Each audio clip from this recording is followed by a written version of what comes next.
ஆதியை துணை ஜீவ சகோதர சகோதரிகள் அனைவருக்கும் எனது அன்பான நமஸ்காரம். இன்று நம்முடைய ஜீவ சகோதரி டாக்டர் சாலை மதிச்செல்வி அக்கா அவர்கள் நமக்கெல்லாம் பூரணம் பூரணர் என்கிற தலைப்பில் முத்திப்பெயரை வழங்குவதற்காக வருகை பெறுந்திருக்கிறார்கள்.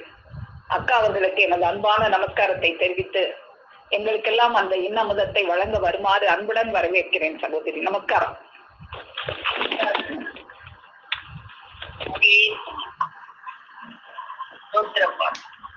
வடவயனாலும் மேலகெருமும் அழகிழக்கு திடமும் முறிந்த முதம் அடையும் திறந்து விடு முழவோரே காந்த நீலகிரி பாந்தல் விடமுறிய சாந்திய முதமுற இந்த இந்த பெரு இளையோரே நெத்தி புழுவதிரை சதி சதகுள் மோத்திகை வரித்த சுத்த பரமை கிழ முனிவோரே ஓதுமறை வேதநெறி உண்மையாய் ஒழுகி வர யோகியர்களாகிய தீர்க்கதரிசிமார்களால் புகழப்பெற்ற அவதாரம் செய்து மெய்வழி மகரிஷி மார்கநாதர் என்று நாமம் சூட்டப்பெற்ற சத்திய தேவகுல மக்களாகிய அனந்தாரி தேவர்களுக்கெல்லாம் வேத முடிவான நிதியை ஓதும் விதி என்று ஓதும் மட்டும் அள்ளி அள்ளி வருகத் தந்த நமது குலதெய்வம் பிரம்ம பிரகோசமே விழிச்சார்ந்த ஆண்டவர்களை போற்றி வணங்கி எனது முத்திப்பேருவை தொடர்கிறேன். இன்று நான் உங்களிடம் பூரணர் அப்படிங்கிற ஒரு தலைப்பு எடுத்து பகிர் கொள்ளலாம். எனக்கு தெரிஞ்சதை நான் படித்ததை உங்களிடம் நான் பகிர வந்திருக்கிறேன். அதாவது பூரணம் என்றால் என்ன? பூரணம் அப்படின்னாக்க முழுமை அடைந்தது அப்படின்னு நமக்கே தெரியும். பூரணம் அப்படின்னா முழுமையானது, முழுமை அடைந்தது. நமக்கு இப்ப சாதாரண உலக வாழ்க்கையில பூரணம்னா என்ன தெரியும்? தின்பண்டத்திலே கூட நம்ம பூரணம் வச்சு ஒரு கொலக்கட்டை கூட செய்வாங்க இல்லையா? அப்ப அந்த பூரணம் உள்ள இருக்கும், ஆனா வெளியே பார்த்தா தெரியாது. ஆனா அதை எடுத்து நம்ம பகிரும் போது அதனுடைய சுவை மனம் எல்லாமே ருசிக்கும். அப்ப பூரணம்ங்கிறது வெளிப்படையாக தெரியாது, அது மறைவாக இருக்கும். அதனுடைய சுவை வாசனை அதோட அருமை அதெல்லாம் அனுபவிச்சு அதை பருகிறவங்களுக்கு தான் தெரியும். அதான் அந்த பூரணம். அந்த பூரணம் என்றால் என்ன அப்படிங்கிறத பார்ப்போம். சர்வ சேதவ சேதனா கோடிகளும் மனிதன் முதல் 84,100,000 ஜீவ வேதங்களும் வானம் புவனாதி எந்தங்களும் நிறைந்திருக்கும் அசர தரங்கள் அனைத்தும் தோன்றி உருவெடுப்பதற்கு முன்பாக, இத்தனையும் தோன்றி உருவெடுப்பதற்கு முன்பாக எதற்குள் அடங்கி மறைந்து இருந்தனவோ அதற்கு பெயர் தான் பூரணம். அத்தனை வெளியே வந்துருச்சு, அது ஒரு இடத்துல அடங்கி இருந்திருக்கும்ல, முழுமையாக இருந்திருக்கும்ல, அதற்கு பெயர் தான் பூரணம். இதுவரைக்கும் வந்த வேதங்களாகிய ரிக், யஜு, சாம, அதர்வன வேதங்களும் தவோர், தௌரா, திஞ்சில், குருக்கான் வேதங்களும் சைவம் வைணவம் சாஸ்திரங்களும் மேகண்ட மகத்துக்கள் சித்தர் முத்தர்கள் தீர்க்கதரிசிமார்கள் அத்துணை பேரும் அந்த ஆதியை பற்றிதான் அவர்கள் எழுதியுள்ளார்கள். அந்த ஆதிக்கும் ஆதியாகிய அந்த அனாதியை பற்றி ஒருவரும் பேசவும் இல்லை, எழுதினதும் இல்லை. நம் தெய்வம் அவர்கள் மட்டும்தான் ஆதியோடைய பருவத்திற்கு முன்பாக ஆதியோடைய தலைப்பருவம் என்று வைத்து அதற்கு முன்பாக அந்த தலைநாடி எங்க ஆரம்பிச்சதோ அந்த இருக்கோளத்தை வைத்து அவர்கள் வரிவடிவமாக நமக்கு எடுத்து சிறப்பித்திருக்கிறார்கள். அதை நினைத்தால் நமக்கு பிரமிப்பாக இருக்கிறது. இத சன்னிதானத்துல நடந்த நம்ம மூத்த பிறவியர் தாத்தா மெய்வழி வரதராஜன் அந்த தெய்வ சன்னிதானத்துல ஒரு சம்பாஷணை ஆராய்ச்சி நடக்குது. இதுவரைக்கும் வந்த தீர்க்கதரிசிகளோ பாரவான்கள் யாருமே அந்த அனாதியை இந்த பிரம்மத்தின் முழு வடிவத்தை இதுவரைக்கும் யாரும் வர்ணித்ததே இல்லை, பேசியதே இல்லை. ஆனா தெய்வம் மட்டும் எப்படிதான் அதை அறிந்து பேசினார்களோ அப்படின்னு அவர் விண்ணப்பிக்கிறாரு. வியப்பாக இருக்கிறது. அதை பத்தி தெய்வம் தான், நம்ம தெய்வம் மட்டும்தான் அதை பத்தி சிறப்பா சொல்லியிருக்காங்க. எப்படிதான் தெய்வம் அப்படி சொன்னார்களோ அப்படின்னு அவர் விண்ணப்பிக்கிறாரு. சொல்றாங்க, திருவாய் மலர்றாங்க. என்ன அப்படின்னா, நீ சின்ன குழந்தையா இருக்கும் போது, நீ சிறுவனாக இருக்கும் போது உனக்கு அது ஞாபகம் இருக்கும் இல்லையா? அதுபோல் நான் அன்று இருந்த நிலையைத்தான் எழுதியுள்ளேன் அப்படிங்கிறாங்க.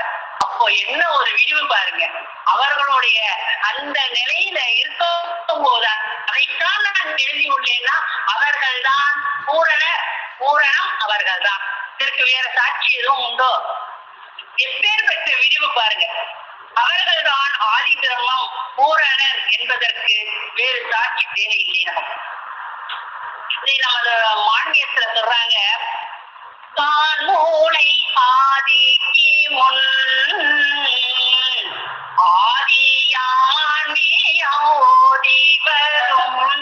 ஆதிக்கும் ஆதியாகி அந்த அனாதியை வர்ணிக்கக்கூடியவர்கள் பூரணர். ஆதிக்கும் ஆதி அதுவே பூரணம், அவர்களே பூரணர். அந்த அனாதியாகிய வஸ்து வித்துவின் வர்ணனையை நம்மையும் வந்த தீர்க்கதரிசிமார்களையும் வியப்பில் ஆழ்த்துகிறது.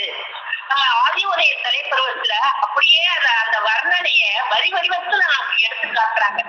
எப்படின்னா, அந்த தோற்றமில்லாமை என்னும் அருவ வடிவமானது அருவத்துல இருக்கு, நம்ம நேரடியா பார்க்க முடியாது இல்லையா? அந்த தோற்றமில்லாமை என்னும் அருவ வடிவமானது அது எப்படி இருக்கும்? அதாவது மயிலனது வர்ணங்களை அதன் முட்டையில் அடக்கி வைத்திருப்பது போன்றும்.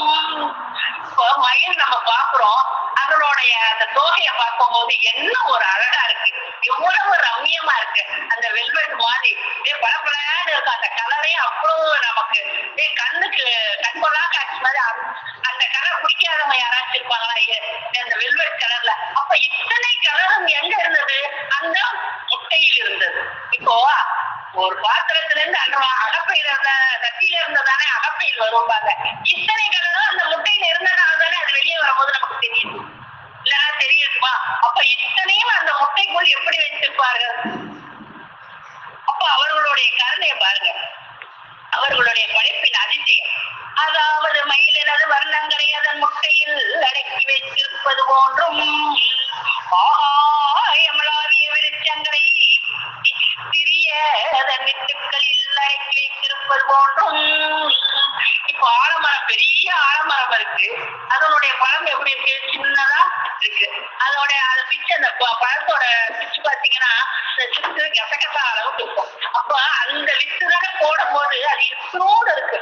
ஆனா அந்த வித்து போட்டா பெரிய மரமா விருட்சமா வளருது. அப்ப இத்தனை விருட்சம் எதுக்குள்ள இருந்தது? அந்த வித்துக்குள்ள தானே இருந்தது. அதான் அணுவை அண்டமாக்குறதும் அண்டத்தை அணுவாக வைத்துக் கொள்வதும் நம்ம தெய்வம் தான். அப்போ அதான் அந்த பிரம்மத்தின் ரகசியம். அப்போ இதுல ஒரு கதை கூட எனக்கு ஞாபகம் வருது. அதாவது ஒரு வழிபோக்கன் நடந்து சென்றுக்கிட்டே இருக்கான். அப்போ வெயிலா இருக்கிறதுனால சரி கொஞ்சம் இழப்பாடலாம் அப்படின்னு சொல்லிட்டு ஒரு மரத்தடியில உட்காடுறான். அது பெரிய விருட்சமா இருக்கு. அப்படியே வந்த கனைப்புக்கு அப்படியே படுத்து உறங்கிடுறான். அப்ப அப்படின்னு பார்த்துட்டே இருந்துட்டு இறைவனோட படைப்பு பாருங்களேன், ஒவ்வொன்னும் எப்படி படைச்சிருக்காங்க அப்படின்னு அவன் யோசனை வந்துகிட்டே இருக்கும் போது, இவ்வளோ பெரிய மரமா இருக்கு, இதுல எவ்வளவு பெரிய காயெல்லாம் கொடுத்துருக்கலாம், இத்தியோண்டு பழமா இறைவன் படைச்சிருக்காங்க பாரு. ஒரு கொடியாட்டும் போகுது, அதுல பாத்தீங்கன்னா எவ்வளவு பெரிய காய், பூசணிக்காய் பாருங்க, பரங்கிக்காய் எவ்வளவு பெருசா இருக்கு. ஆனா அது சின்ன கொடியா போகுது. ஆனா இவ்வளவு பெரிய மரத்துக்கு இறைவன் இத்தனோண்டு வச்சுட்டாரு. இது என்னது, இது இப்படியே எல்லாம் வச்சிருக்காங்க. அவனுக்குள்ளேயே ஒரு நினைவு வருது. அப்படியே நினைச்சுக்கிட்டு ஒவ்வொரு படைப்பா அப்படி படுத்து யோசிச்சுட்டே இருந்தா படுத்து தூங்கிடலாம். நல்ல ஆழ்ந்த தூக்கம், நல்ல காத்தடிக்குது. ஒரு பழம் நட்டுன்னு அப்படியே தலையில விழுது. அப்ப திடீர்னு எந்திரிச்சிடலாம். அப்ப நினைக்கலாம், அப்போ இன்னும் ஒரு வலிக்குது. அப்ப அதுல இவ்வளவு பெரிய பழத்தை இறைவன் படைச்சிருந்தா அது என்னத்துக்கு ஆகும்? அப்ப இறைவன் ஒவ்வொன்றத்தையும் அளந்துதான் படைச்சார்கள். இப்ப ஆடுக்கு திருண்டு வாழு, மாட்டுக்கு பெரிய வாழ்னா அவர்களுக்கு தெரியாதா? எது எதுக்கு எப்படி எப்படி இருக்கணும், இன்னது இன்னதென, இன்னதுக்கு இன்னதென அவர்கள் கத்தாதி அவர்களுடைய படைப்பு ஒவ்வொன்றும் அருமையானது, அற்புதமானது. அதை நாம் நினைத்து நினைத்து ஒவ்வொன்றுத்தையும் அதிசயிக்கும். அப்போ அக்னியானது ஜலத்தை வைத்திருப்பது போன்றும் இன்னும் ஆகாயமாகிய வெளிவெளியானது நெருப்பை வைத்திருப்பது போன்றும் அறிதற்கைதோ எதற்கு ஆங்கிலத்தில் எசன்ஸ் என்று கூறு வடிவத்தில் வைத்திருந்ததெனினும் எவ்வளோ மல்லிகைப்பூ இருந்தாலும் அந்த எசன்ஸ் லைட்டா தொட்டாலே நமக்கு எவ்வளவு வாசனை இருக்கு. அப்போ இத்தனை அண்ட சராசரங்களையும் எப்படி ஆக்கிட்டாங்க? எசன்ஸ், அந்த ஆங்கில வார்த்தையை நம்ம தெய்வம் எடுத்து யூஸ் பண்றாங்க பாரு. ஏன்னா நமக்கெல்லாம் புரியும், எசன்ஸ்னா டக்குன்னு புரிஞ்சுக்கோம்ல. அந்த ஆங்கில வார்த்தையும் அவர்கள் அந்த மாநிலத்தில் கொண்டு வந்து சேர்க்கிறார்கள். ஆங்கிலத்தில் எசன்ஸ் என்று கூறும் வடிவத்தில் வைத்திருந்ததெனினும் இந்த ஓமானத்திற்கும் எட்டப்படாத ஒரு ஓமானம் தான் சொல்ல முடியும். ஏன்னா நமக்கு தெரியாது எது. அப்ப ஒரு ஓமானம் சொல்லி அவர்கள் அந்த இடத்துல நமக்கு வெளிப்படுத்துறார்கள்.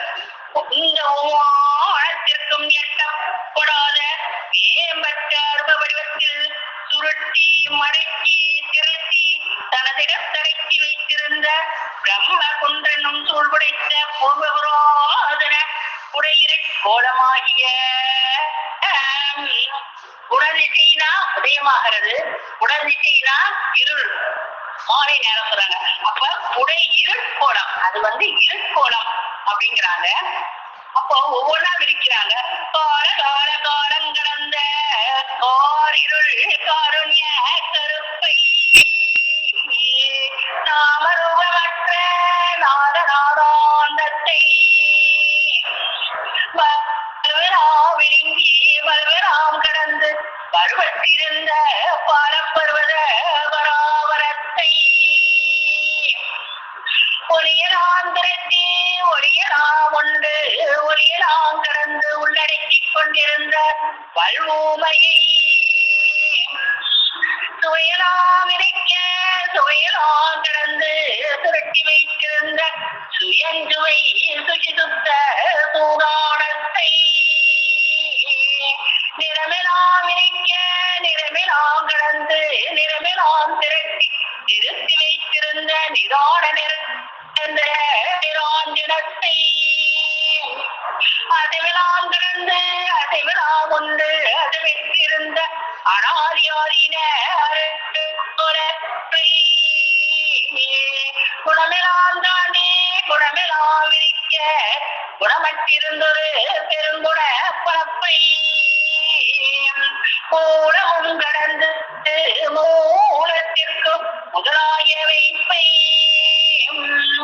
எழுத்தலாம் கடந்து எழுத்தலாம் உண்டு எழுத்தலாம் பிறந்து எழுத்தலாம் கடந்து எழுதாத எழுத்தெல்லாம் எழுத்தை தத்துவோதீதம் என்னும் பரிபூர புராதன பொறுப்பை பரம்பற்ற நெடுங்கோல மேறி நின்ற கடுங்கால குன்றை வரம்பற்ற நெடுங்காலம், அதாவது வரம்பே கிடையாது. அந்த நெடுங்காலம் கணக்க சொல்லலாம், இன்ஃபினிட்டி சொல்லலாம், அதுக்கு வரம்பே காண முடியாது. வரம்பற்ற நெடுங்கோல மேறி நின்ற கடுங்கால குன்றை நிர்விகார ரகிதகன் சொல் மகவியோ வெண்ணும் புதையலாகிய கூறிய இருள் வத்துவானது 14 குணங்களுடையது. கஜானா பொருள் இருக்கு. தனது கஜானா பொருட்களை வெளியாக்க வேண்டி எங்கனம், அதுக்கு நேரம் காலம் இடம்லாம் இருக்கு. எங்கனம் எக்காலத்தும் எவ்விதத்தும் தனக்கு நிகர் இல்லாத சுத்தனை பெருங்கருணை என்னும் ஒரு தெளிவான நாட்டத்தை கொண்டு தனக்குள் தானே பல்கராமானதென்ன பெற்ற கருங்காரம் என்பதென்னும் ஓர் விசுமுதல் உண்டாயிற்று. அந்த ஒரு விசுமுதல் தான் ஒவ்வொன்னா அவங்க கொண்டு வராங்க. இதற்கு முன்ன அவர்கள் இன்னொரு நிர்குண பிரம்மத்தின் 14 வகை குணங்களையும் ஒவ்வொன்றா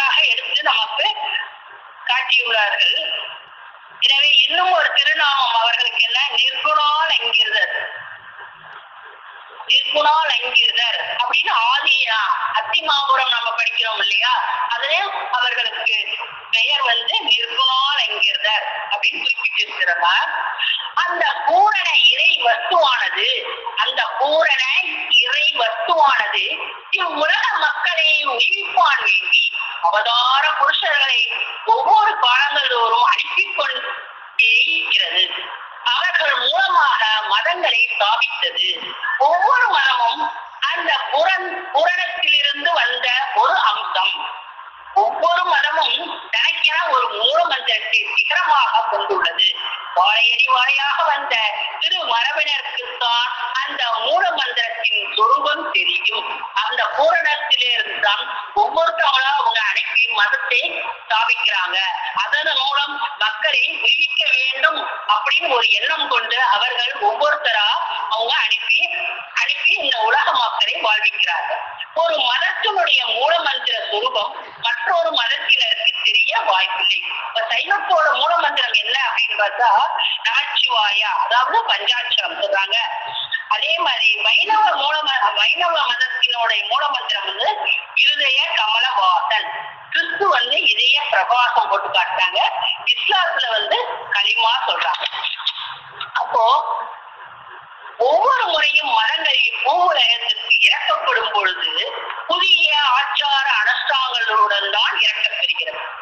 ஒவ்வொரு மதமும் வந்துச்சுன்னா சும்மா வரல, அதனுடைய ஆச்சாரம் அனுஷ்டானம்லாம் சேர்ந்துதான் இறக்கப்படுகிறது. அது அப்ப ஏன் ஒவ்வொரு மதமா வந்தது அப்படின்னா, இப்ப சைவத்துக்கு அப்புறம் வைணவம் வந்துச்சு, வைணவத்துக்கு அப்புறம் கிறிஸ்து, ஒவ்வொன்னா ஏன் வருது அப்படின்னா, ஒரு மதம் வந்த பிறகு அது நாளாக காலங்கள் உருண்டோடிக்கிட்டே இருக்கு. உருண்டோடும் போது என்ன நடக்குதுன்னா, மதங்களில் உள்ளீடான அந்த மெய் போயிரு, உள்ளீடான அந்த தெய்வ மெய் போய் உதட்டிலே பூச்சாக மாறி அனைத்தும் நகராகி விடுகிறது. ஒரு மதம் தெய்வம் வந்துச்சு அப்படின்னா அத்தனை அதனுடைய மெய் என்ன அப்படிங்கிறது போய் மறைந்தே போய்விட்ட அப்படின்னு நம்ம மகாசங்கல்ப மந்திரத்துல படிக்கிறோம் இல்லையா. அப்ப மறைந்து போயிட்டனால அடுத்த மதம் உண்டாகிறது. அப்ப உதட்டிலே பூச்சாக மாறி அனைத்தும் நகராகிவிடும். இப்பூமிக்கு இறக்கப்பட்டுள்ள அனைத்து மதங்களின் மூல மந்திரங்களும் யாருக்கு தெரியும்னா அந்த அனுப்பி வைத்த அந்த பூரணருக்கு தான் தெரியும். இவ்வுலகிற்கு ஒருவர் அவதாரம் மக்களின் மூல மந்திரத்தின் மக்கள் இதயத்தில் நிரூபிக்கிறார்கள் அப்படின்னு அவர்கள் யாராக இப்ப நம்ம அனந்தர்களுக்கு அவ்வளவு பேருக்கும் அந்த மூல மந்திரத்தை அவர்கள் நிரூபித்தார்கள் இல்லை அல்லவா. அப்போ நிரூபிப்பவர்கள் யார்?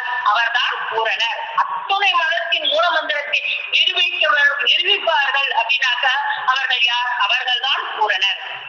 எல்லா மதமும் போய் தெய்வத்திடம் கேட்டதால் நாங்கள் நகலாகி விடப்பட்டோம், சீக்கிரம் எங்களை உயிர்ப்பிங்கள், எங்களை அகலாக்குங்கள் என்று விண்ணப்பித்துக் கொண்டதாம். யாரு? அத்தனை மதங்களும் தெய்வத்திடம் போய் முறையிட்டதாம், நாங்கெல்லாம் நகலாயிட்டோம், எங்க காப்பாருங்க, உயிர்ப்பீங்க அப்படின்னு கேட்டதாம். அப்போ தெய்வம் நம்மளோட ஆதிமை உதய புராணத்துல ஒரு பாத்திரம் இருக்கு. உயரேற்ற வந்த உலவல மதங்கள் எல்லாம் தேனொழில் பரியாதாகி இரண்டொன்றாய் கூடி பேசி பயக மாதரெல்லாம் வாழ்கவே நேருமென்று சாலை இறங்கி நின்றோங்குனாலே. அத்தனை மதத்தில் உள்ள மக்கள் அனைவரும் மெய்வழி உய்ய வேண்டும் அப்படின்னு அவங்க எழுதியிருக்காங்க, இயற்றியுள்ளார்கள். தெய்வம் அவர்கள் அதிகமாக பேசி பின் அந்த கருத்துக்களை எல்லாம் மக்களின் இதயத்தில் எப்படி பதிப்பிக்கிறார்கள் அப்படின்னா, ஒரு பாசுரத்தில் அதாவது பாடுனா அந்த பாட்டு அப்படியே மனசுல பதியுது இல்லையா. அப்ப ஒவ்வொன்றுக்கும் ஒவ்வொரு பாடல் மூலமாக அதை மக்களின் மனதில் பதிய வைக்கிறார்கள். இந்த பாசுரத்தின் கருத்து வசன வடிவத்துல எப்படி கொடுக்குறாங்க அப்படின்னா, சென்ற காலங்களில் எல்லாம் ஆங்காங்கு பாஷைகள் தோறும் வந்து மகா வலிமை பெறாங்க. உதயம் செய்து வெயிலொளி விளைத்து கமழ்ந்து விளைச்சி நினைத்துக் கொண்டிருந்த வேத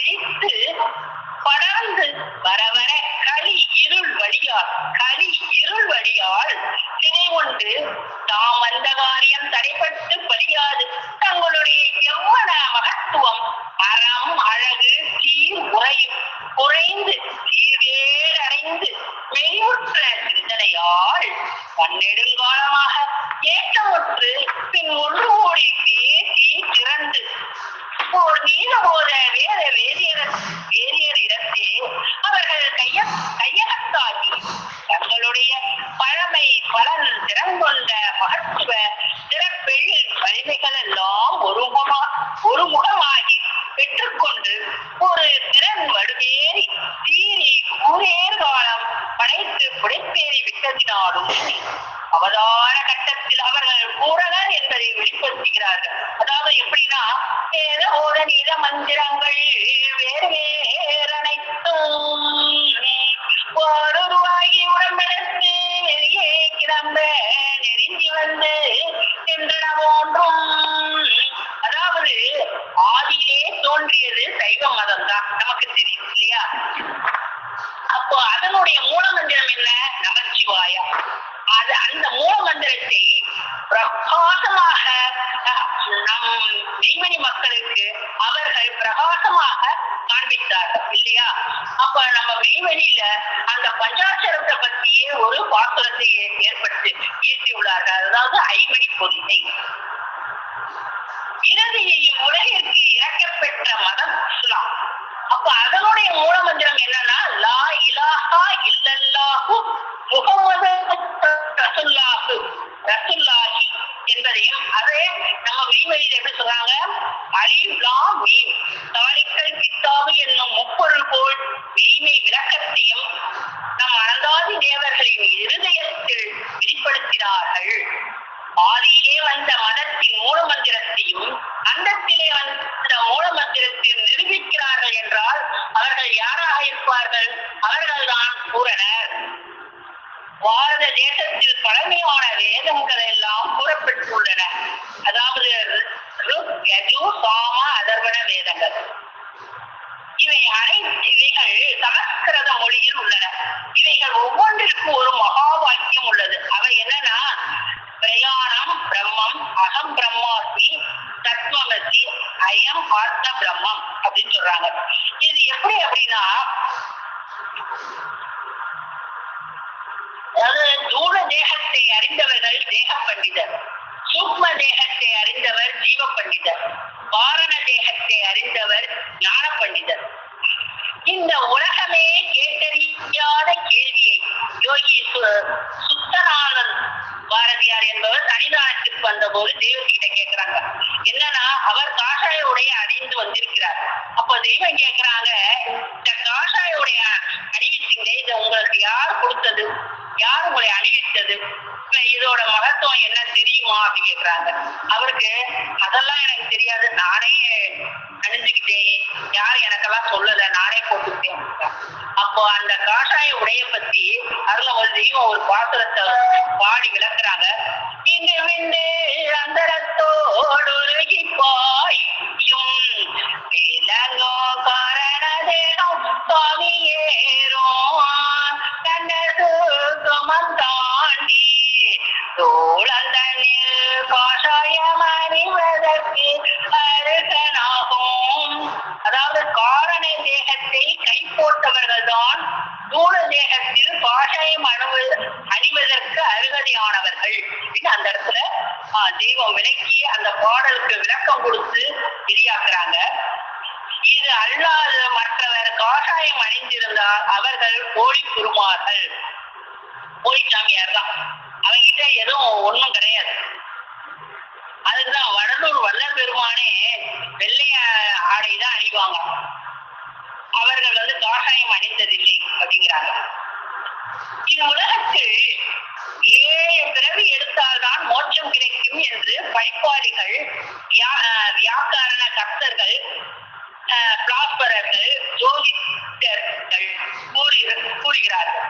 மனிதன் இறந்தால் மறுபடியும் மனிதனாக பிறப்பான். அதான் செத்து பிறந்தாதான் 7 பிறவிப்பாங்க. செத்து ஒரு விதையை எடுக்கிறோம், அது சொட்டையா போச்சுன்னா அது முளைக்குமான்னு கேட்கிறாங்க. ஆனா வெளியில இருக்கவங்க செத்து பிறக்கிறதும் 7 பிறப்பு அப்படிம்பாங்க.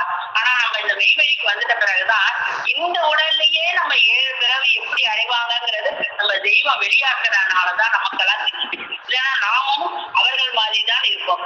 மனிதன் இறந்தால் மறுபடியும் மனிதனாக பிறப்பான் என்று எண்ணுகின்றனர்.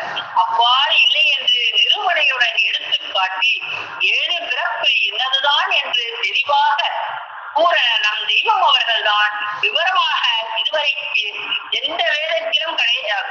ஒரு பையன் செத்து முளைக்குமா? விளைவிற்கு வரவே வராது.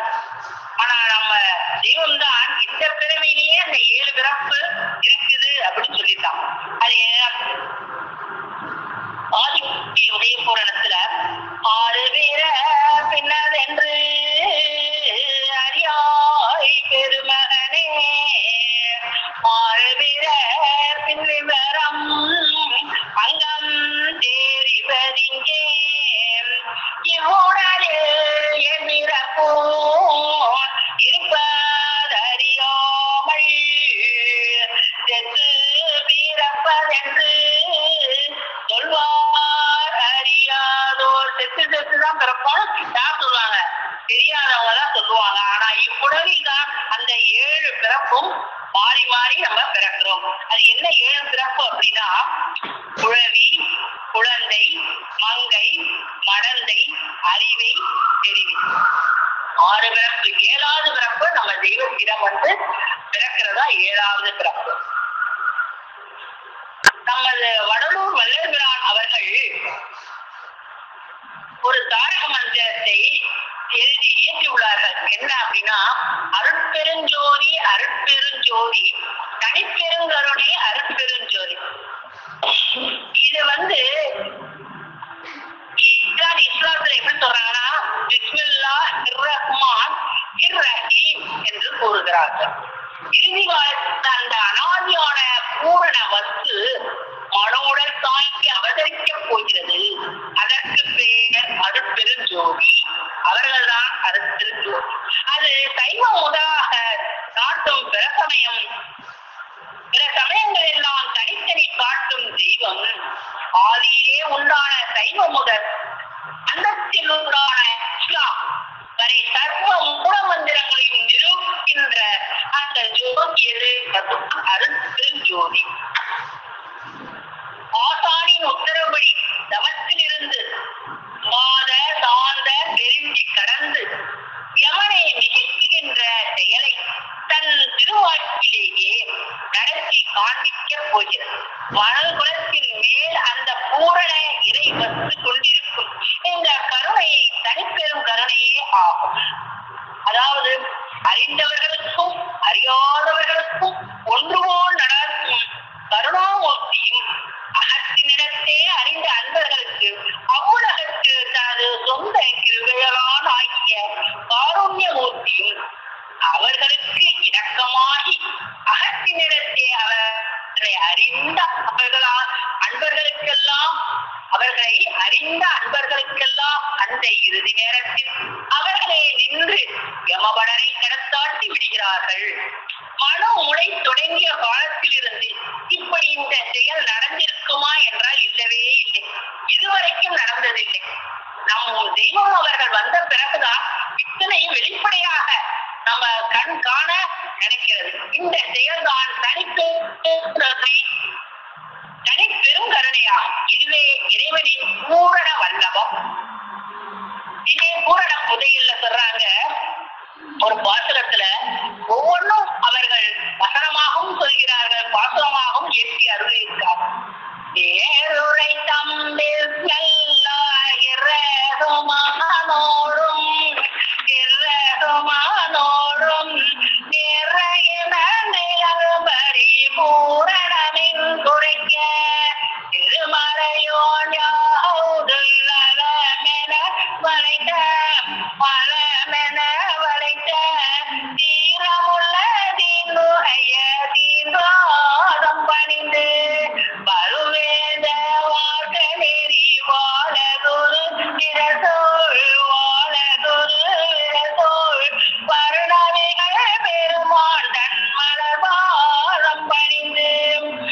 இந்த பாசுரத்துல என்ன சொல்ற, அருட்பெருஞ்சோதி தனி பெரும் கருணை செயல்தான் இறைவனின் பரிபூரணம் என்பதை இதுல இந்த பாசுரத்துல இருந்து நம்ம எடுத்துக்கிறோம்.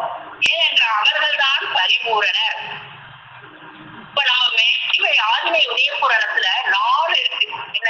பூரண வண்ணப்பா, பூரண புதையல், பூரண பாடு, பூரண மூலப்பழம் அப்படின்னு கொடுத்துருக்காங்க. பூரண வண்ணப்பால முழுமையாக அந்த பாசுரம் முழுமையாகவே ஞானமாகவே அவர்கள் கூறிக்கொண்டே வருகிறார்கள். அதே மாதிரி பூரண புதையல பாத்தீங்கன்னா 14 மன்றையில் ஓதிடினோம் பட்டிரவண்ணா பார ரகசியத்தை உரைக்கும் பூரண புதைகள் உள்ளமையை உண்மையாகவே ஆக்கும் உதவும் இந்நூல்.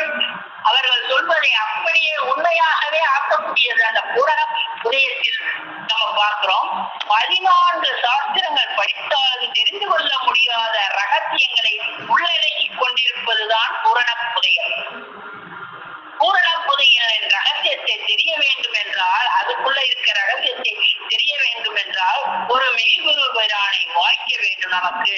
அவர்கள் வாய்த்தால்தான் இம்மையில் வரக்கூடிய நமக்கு, அதாவது முத்தாகுன்னு சொல்றாங்க. முத்தாகுனா என்ன?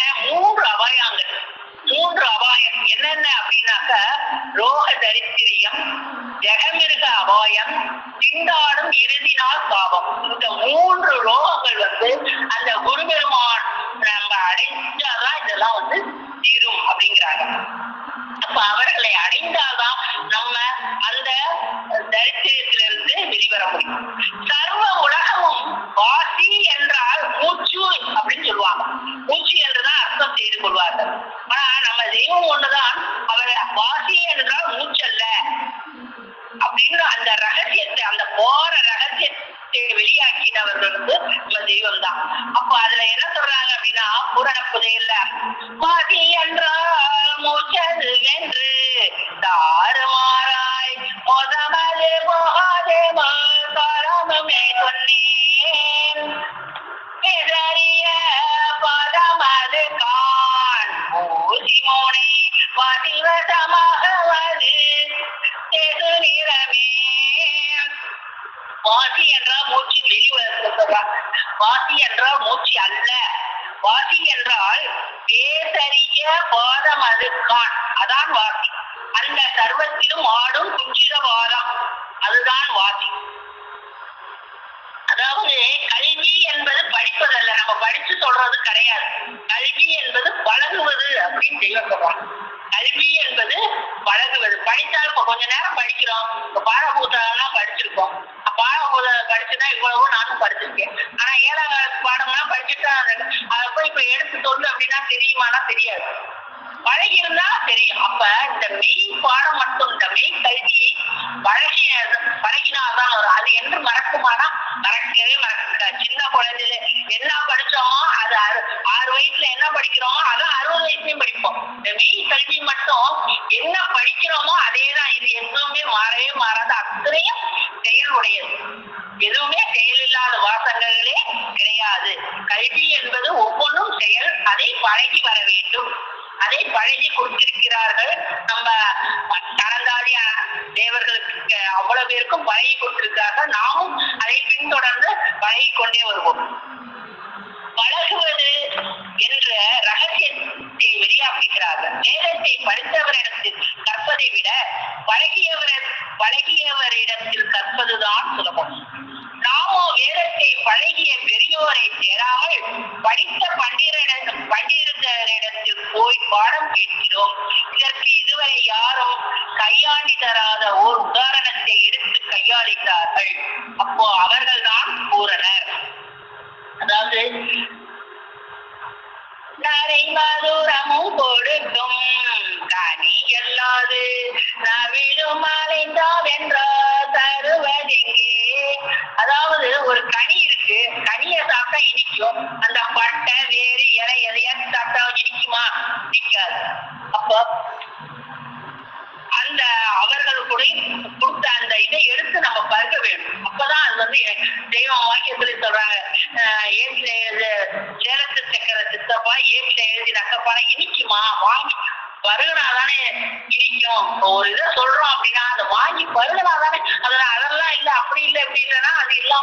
சாப்பிடணும். அதை வாங்கி நம்ம செவிமடுத்து அதை உணர்ந்தாதான் அதனுடைய பலன் நமக்கு கிடைக்கும்.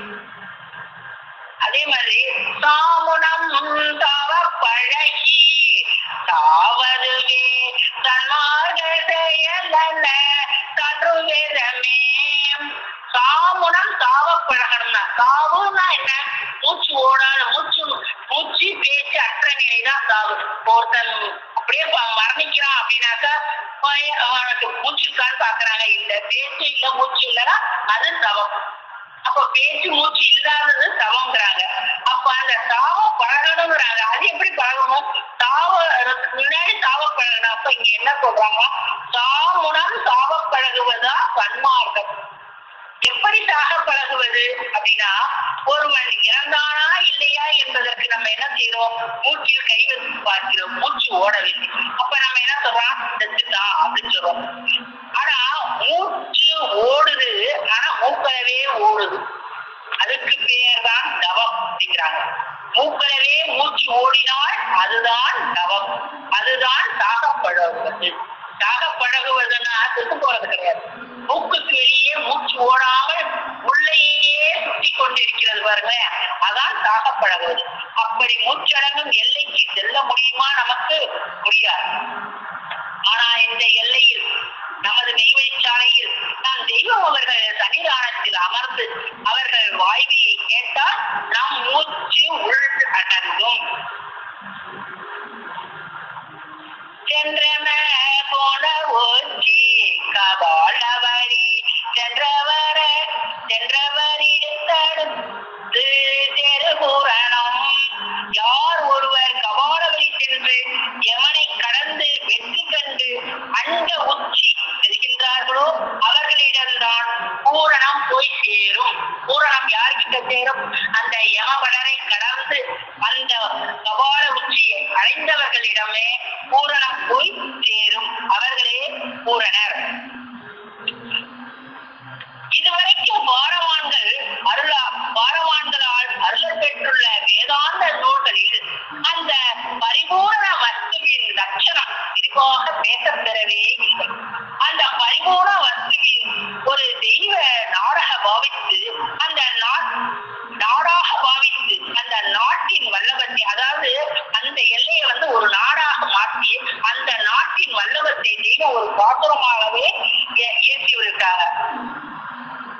அமைந்த பூரண புதைகள் கண்ணிகளும் அதன் திறப்பை பாடிடுவோம்.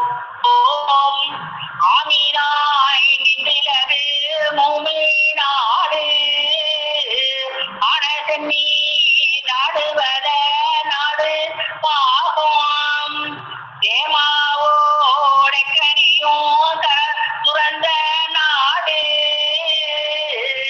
தேங்காத கருணை வெள்ளம் தேக்கும் நாடு ஈமானை அறிந்தவர்கள் இருக்கும் நாடு இகபோக விபரீதம் அணுகா நாடு கோமானால் சுதரத்தீனாகி நாடு ஒரு நாடே கொடநாடு கொடியன் நாடே. நாடு நாடுன்னு சொல்லிட்டு அதனுடைய முழு சொரூபத்தை அவர்கள் ஒரு பாத்திரமாகவே நமக்கு பூரண புதையில கொடுப்பாங்க. அதே மாதிரி பூரண பாடுல வானலாந்த பாவம் வளர்ந்த இந்த கலியூரில் மெய்வழியை பூரணத்தில் நிலைநாட்டப்பட்ட பாட்டை, அவர்களுடைய அனுபவத்தை பூரணப்பாடு அப்படிங்கிற ஒரு தலைப்பிலே நமக்கு பாசுரமாக அருளி இருக்கிறார்கள். மண்ணிலுற்ற என்பாடு மாதவத்தோர் தானழுதா துணையில்லா என்பாரை தான் முழங்கும். அவர்களுக்கு ஏதாச்சும் துணை இருந்ததா? அவர்கள் ஒருவராகவே இருந்து அவர்களே அவ்வளவு படைத்து உண்டாக்கிறார்கள். அங்கங்களாய் பற்றி நின்று அனைத்தையும் கை மெய்யாக்க பொங்கும் பேரு வாழ்வேரி ஒற்பதி கா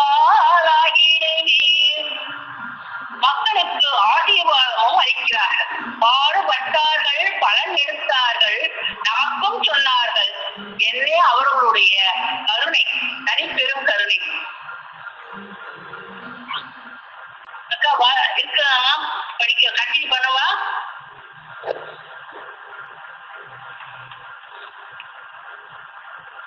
தொடருங்கப்பா. நமஸ்காரம்.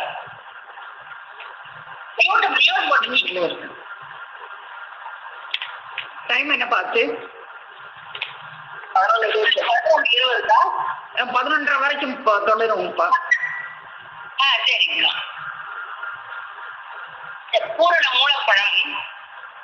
காலம் கடந்த கலிக்கடையில் பூரண மூலப்பண்டாரம் ஏற்கனவே எழுதி வைத்துள்ள தீர்க்க தரிசனத்தின்படி இவ்வுலகில் அவதரித்து இதுவரை எவரும் அளிக்காத, எவராலும் பெற முடியாத பாலிச்ச பட்டம், சிரஞ்சீவி பட்டம், தாவாவர பட்டம், பிரம்ம பட்டம், பட்டம் ஆகியவைகளை நமக்கு இனாமாக சூட்டியிருக்கிறார்கள். அதாவது அனந்தாதி தேவர்களுக்கு அவ்வளவு பேருக்கும் இனாமாக அதனுடைய பாடு எல்லாமே, அவர்களுடைய பாடு எல்லாமே அவர்கள் எடுத்துள்ள இனாமாக இவர்களுக்கு அத்தனை பட்டம், அதாவது சாயுச்ச பட்டம், சிரஞ்சீவி பட்டம், தாவாவர பட்டம், பிரம்ம பட்டம், மால் பட்டம்.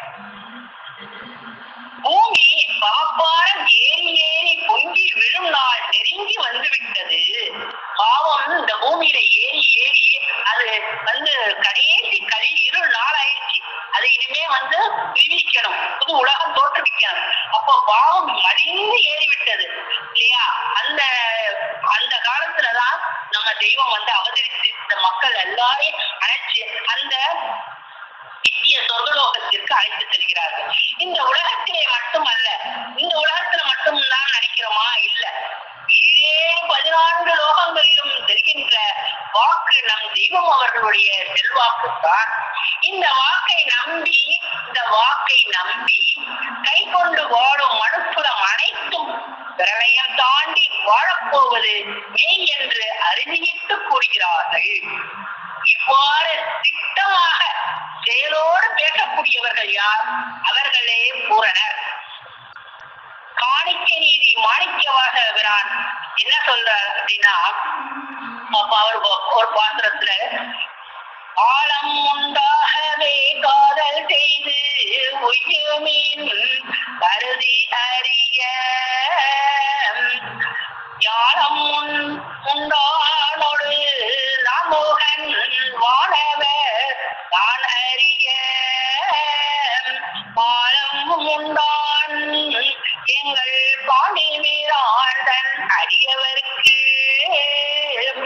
மூல பண்டாரம் வழங்குகின்றார் முந்துமீனே. உங்கள் காலம் எல்லாம் வீணாக போய்கொண்டிருக்கிறது. போன காலங்களை எல்லாம் மீட்டு ஒருவர் தருகிறார் என்றால் அவர்கள் யாராக இருப்பார்? அவர்களே பூரணர். உங்கள் காதுகளை அவர்களிடம் கொடுங்கள், அவர்கள் மேல் அன்பு ஏற்படும்படி நடந்து கொள்ளுங்கள். அவர்கள்தான் பூரணர். உலகத்தை உண்ட திருமாலுக்கும் பிரம்மாவிற்கும் மேம்பட்டவர், ஆழம் விஷத்தை உண்டவர் நம் தெய்வம் அவர்கள் தேடுகுடத்தில். ஆழகால விஷம் உண்டெங்கள் ஆண்டவர்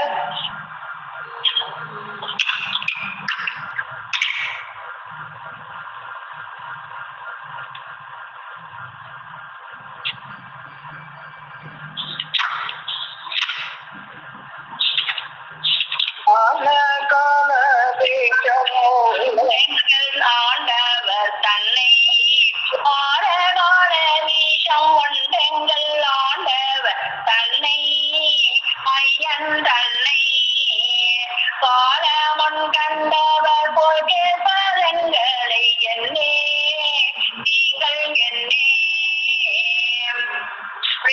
தெய்வ தேடுகுடத்துல நமக்கு இயற்கை அருள் இருக்கிறார்கள். அந்த சிவபெருமானே மூலபண்டாரம் வழங்குகிறார்கள்.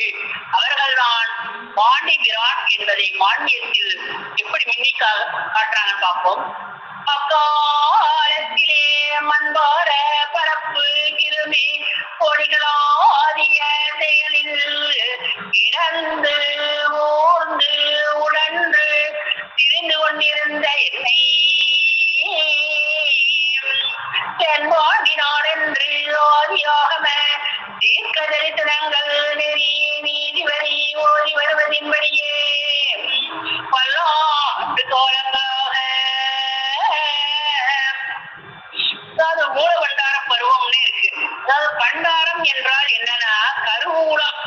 பொருள். பண்டாரம் என்றால் கருவூலம் என்று பொருள். மூல பண்டாரம் என்றால் மூல கருவூலம். அதாவது பண்டாரம் அப்படின்னா எப்படி பிரிக்கிறோம்னா பண் பிளஸ் ஆரம், அதாவது மூலப்பண் ஆரமணி ஒன்றை பெட்டகம் அப்படின்னு அதற்கு பொருள். அந்த பரிபூரணரே மூலபண்டாரம் வழங்குகிறார்கள். இதுவரைக்கும் வந்த பாடவான்கள் எல்லாம் மகா மந்திர பிரேரணை ஆகிய பிரம்மோபதேசத்தை உடல் பொருள் ஆவி சத்தம் செய்துதான் பெற்றார்கள். ஆனால் நம்ம அப்படியா பெற்றோம் அப்படின்னா அனந்தாதி தேவர்களாம் சொல்றாங்க, எதுவுமே செய்யல. ஒரு வாட்டி சோமசுந்தரன் தாத்தா சொல்லிட்டாங்க, சொன்னாங்க, அதாவது தெய்வம் எங்களுக்கு எல்லாம் கொடுத்தது எப்படி தெரியுமாமா, ஒரு ரோட்ல ஒரு நாய், சொல்லி நாய், அது அப்படியே அங்கேயும் இங்கேயும் அலைஞ்சிட்டு இருக்கும். ஒரு மகாராஜா வீட்டு ஒரு சின்ன குழந்தை, அந்த குழந்தை ஒரு லட்டு சாப்பிட போச்சு, அது டக்குன்னு தவறி கீழே விழுந்துச்சு, மேல இருந்து வந்து விழுந்துச்சுமா. இந்த சொல்லி நாயே ஆண் கொட்டாயி விட்டுச்சு, அது டக்குன்னு அந்த லட்டு உள்ள முழுங்கிடுச்சு. அப்போ அந்த லட்டு அந்த வாயில விழுந்துருச்சு. அது மாதிரி நாங்க இதுக்கு அருகதையே இல்லை, ஆனா எங்களையும் தெய்வம் காப்பாற்றி இந்த நெய்யை அழுத்தி நிக்கிறாங்கன்னா நாங்கெல்லாம் இதுக்கு தகுதியா சொல்லி அப்படியே அழுதாங்க. தாத்தா அது நினைவு போடும், உங்ககிட்ட பகிர்ந்துக்கிறேன்.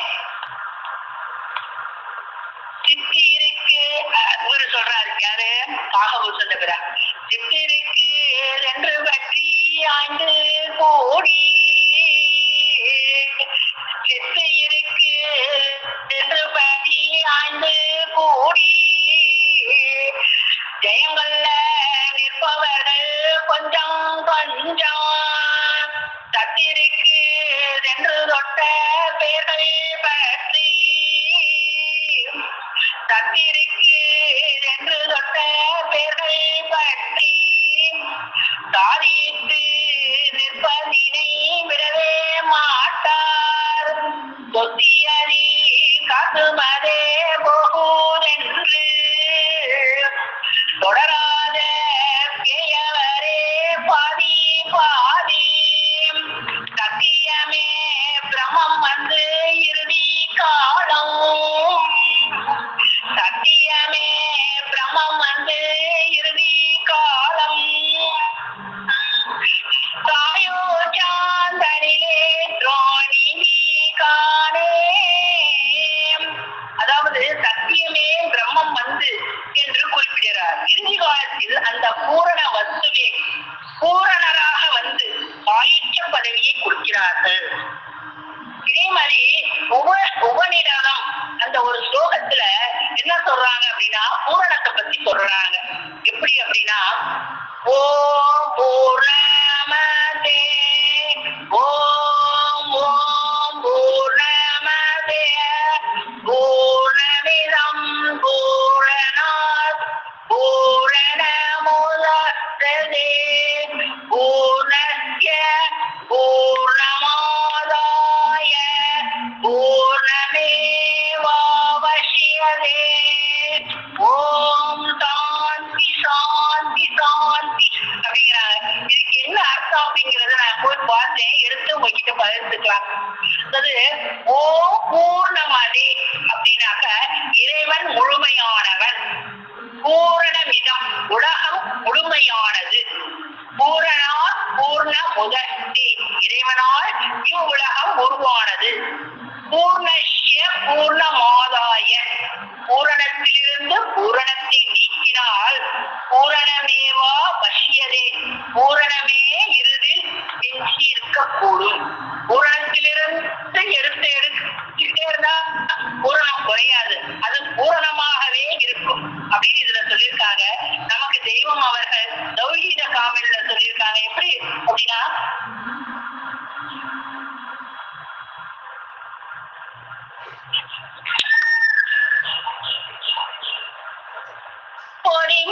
பொறிமலைக்கீந்தாலும் குறையாதன் சிமிழில்மை சிமிழியல்மை அடி அழைத்தாலும் அழுவும் அதிதராதமை ஆண்டி அழைத்தாலும் அழுவும் சிதராதமை அணையா இல்லையே யானோரியார் நன்மை எங்கள் வரம்பரையாய் யமனை மய சுமைகான் எங்கள் குல புலமை எல்லாம் தெரிவலமை எங்கோம் எங்கட்கு துணை யானோரியார் நன்மை பகுபுதுகாணி பகுதுக்கு ரகுமானி புதுபுர பாணி கௌரு சமதானி இந்தினூராணி யமோகயஸ்தினி. இவ்வாறு நமக்கு அவர்கள் அந்த பூரணத்திலிருந்து எடுத்து எடுத்து அவ்வளவு அந்த உலகமே வரட்டும் நான் அந்த மெயில ஏற்கிறேன் அப்படின்னு சொல்றாங்க. அந்த நித்திய பதவியை கொடுக்குறேங்கிறாங்க. அப்ப அவர்களிடம் குறையுமானா குறையவே குறையாது, என்றுமே குறையாது. இந்த உலகமே வந்தாலும் அவர்கள் அந்த நித்தியத்தை அவர்கள் அழைக்கிறார்கள். நம்ம அவர்களுடைய வேண்டி இன்னும் இது போய்கிட்டே இருக்குது. நான் அடுத்த வாரமும் தொடர்றேன். நம்ம தெய்வத்துடைய கருணையால இவ்வளவு நேரமும் நீங்க இருந்து இந்த சபையை செவியுற்று கேட்ட அனைவருக்கும் நமஸ்காரம். நமஸ்காரம். அடுத்த வாரமும் நான் தொடர்றேன்.